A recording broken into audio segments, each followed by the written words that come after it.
Okay, Ian, we're going to measure your hip mobility using the WFI straight leg raise. So I'm just going to find the midpoint of your hip and place the dowel there. And what I'd like you to do, remember, both toes pointed up, back of the knees in contact with the 2x4, neutral spine. What I'd like you to do is slowly raise that that left leg. Okay, good. Repeat. Okay. The 2. Good. So you got a score of 2 there. Come around and do the other side.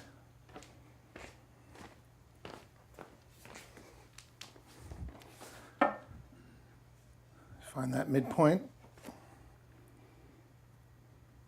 Okay, good. Remember what I said, toes up, back of the knee in contact, neutral spine. Let's raise that right leg. Good. 2. Once again. Hold it. Good. 2 again. One more time. Great. You got a 2 there, Ian. Nice job.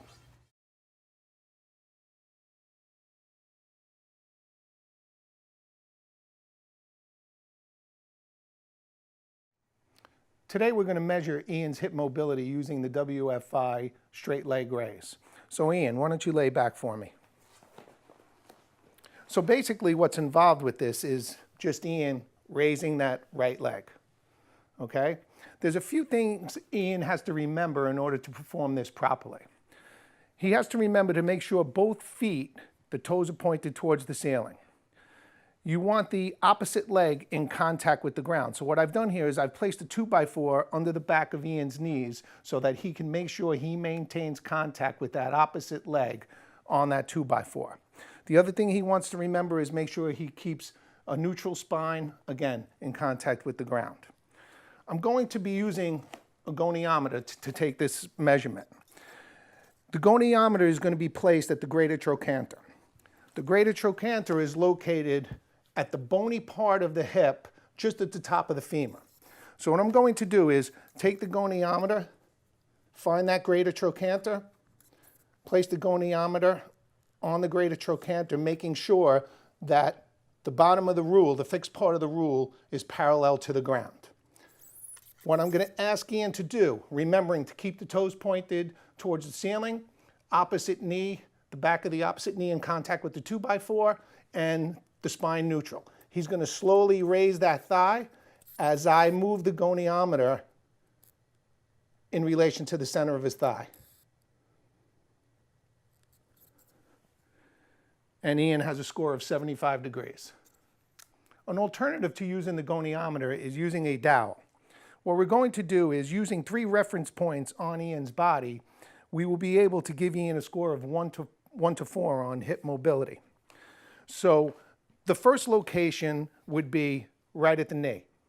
So again, reminding Ian to make sure he maintains contact with the 2x4 with the back of the left knee, toes pointed up, and neutral spine. We're going to ask Ian to slowly raise his leg. If Ian is unable to cross his ankle past the dowel, he would get a score of 1. If he's able to go past the dowel, we know he has a score of at least 2, at which point we're going to move to our second position. The second position is in the middle of the thigh. The way we locate the middle of the thigh is we're going to take the midpoint between the knee and the ASIS. The ASIS is located right at the top of the hip. So we're going to take a midpoint between the knee and the ASIS, and that's going to be our reference point for position number 2 for the dowel. So now, reminding Ian, keep the toes up, left knee, back of the knee in contact with the 2x4, neutral spine. We're going to ask him to slowly raise that leg again. If Ian's ankle were able to cross this dowel, we would know he would have a score of at least 3.